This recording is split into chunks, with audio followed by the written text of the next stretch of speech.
Olá, bem-vindos ao meu canal no YouTube. Eu sou o professor Leonardo Saraiva.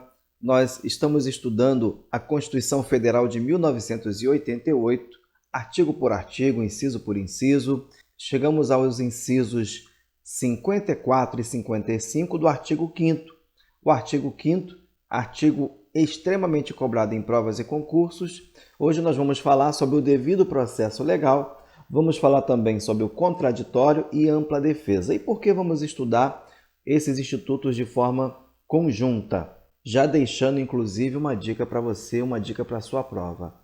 O princípio do devido processo legal, ele é a base para os demais princípios que tratam de matéria processual. Ou seja, o princípio do devido processo legal, ele é o gênero e dele decorrem os demais princípios constitucionais do processo, que são nada mais do que espécies. Então já chegamos ao devido processo legal e temos aí as espécies, como contraditório, ampla defesa e muitos outros que nós vamos citar. Separamos aqui o contraditório e ampla defesa porque estão logo na sequência, no inciso 55, e é de fácil entendimento também. Bom, na leitura do inciso nós temos no inciso 54, ninguém será privado da liberdade ou de seus bens sem o devido processo legal. E o inciso 55, aos litigantes em processo judicial ou administrativo e aos acusados em geral, são assegurados o contraditório e a ampla defesa com os meios e recursos a ela inerentes, tá? Um destaque importante que eu já vou deixar para a sua prova é para que você grave que o princípio do devido processo legal, contraditório, ampla defesa são princípios constitucionais expressos. Muitas das vezes as provas e concursos vão colocar devido processo legal, contraditório, ampla defesa, proporcionalidade, e vai perguntar para você assim: marque a alternativa que contém os princípios constitucionais expressos ou os implícitos. Conhecer os princípios constitucionais expressos, muitas das vezes, podem garantir, numa prova de alternativa, que você marque por eliminação e consiga aí resolver, mesmo sem conhecer todos os princípios constitucionais expressos e os implícitos, tá? Então é importante gravar, já como dica para a sua prova, que o princípio do devido processo legal, contraditório e ampla defesa estão expressos aqui no inciso 54 e 55. Então, ninguém será privado da liberdade ou de seus bens. Aqui nós vemos a abrangência desse princípio, que envolve a vida, embora não expresso, você pode entender como vida, liberdade e propriedade. Então, ninguém será privado da liberdade ou de seus bens, ou seja, para que haja uma privação da liberdade, para que haja restrições na vida de uma pessoa, para que haja restrições a bens de qualquer pessoa, é necessário o devido processo legal. Devido por quê? Ponto a ponto o conceito, olha, porque é um dever do Estado. Ora, nós, o povo, não somos os detentores do poder, então, ao Estado é imposta uma condição que ele tem o dever. Se nós, o povo, somos os detentores do poder e a nossa liberdade ou os nossos bens vão nos ser retirados, é necessário que o Estado tenha o dever de realizar um processo, um procedimento legalmente previsto. Ou seja, o Estado tem que seguir todos os trâmites, todas as normas, todas as leis, para então privar alguém da sua vida, liberdade ou de seus bens. Esse é o conceito de devido processo legal. É lógico que nós estamos falando em termos práticos de concurso, tá? Na sua prova, no seu concurso, também pode aparecer essa expressão due process law, que nada mais é que devido processo legal em inglês. Então você só precisa entender o que é o devido processo legal, tá? Mas na sua prova pode aparecer essa expressão também, e já grave que significa a mesma coisa, tá? É apenas o texto em inglês, mas é cobrado em prova. Bom, Um outro ponto importante para falar sobre o devido processo legal são as suas dimensões. Nós temos duas dimensões do devido processo legal. Nós temos a dimensão material ou substancial e nós temos também a dimensão procedimental, formal ou também conhecida como processual. Na sua prova, no seu concurso, pode aparecer no sentido material ou no sentido substancial do devido processo legal, enfim, pode aparecer também no sentido procedimental, no sentido formal ou processual. Depende da prova. Eu estou colocando aqui para você, para que você entenda o conceito, tá? Então, no sentido material, substancial, nós vemos o quê? Uma imposição ao legislador. Nada mais é como uma forma de limitar a sua atuação.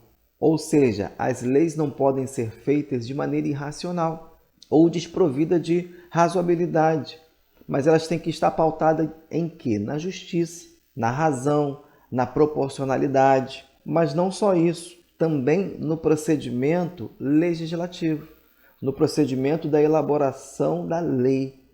Há ali o devido processo legal, tá? Isso em matéria substancial. Já no sentido procedimental, no sentido formal, no sentido processual, nós temos o quê? O direito à citação, ao conhecimento da acusação, direito a um juiz imparcial, o direito de arrolar testemunhas, a elaborar perguntas, direito do contraditório, como nós vamos falar, a ampla defesa, o direito à defesa técnica, o direito à igualdade entre acusado e defesa, direito de não ser acusado ou processado com base em provas ilícitas, nós vamos ver na próxima aula, privilégio contra autoincriminação, ou seja, está voltado para o processo. Simples e objetivo em termos práticos de concurso é o que você precisa gravar, tá? Atente para a súmula vinculante número 3 do STF, que vai falar ali dos processos perante o Tribunal de Contas da União. É importante para você que vai fazer uma prova mais elaborada. E a súmula 14 também, a súmula vinculante 14 do STF, tá? Que vai falar do acesso amplo aos elementos de prova em procedimentos da Polícia Judiciária. Então é isso. Ninguém será privado da liberdade ou de seus bens sem o devido processo legal. Lembrando que o devido processo legal recebeu esse texto somente na Constituição de 88, tá? A Constituição de 88 que trouxe a redemocratização para o nosso Estado brasileiro.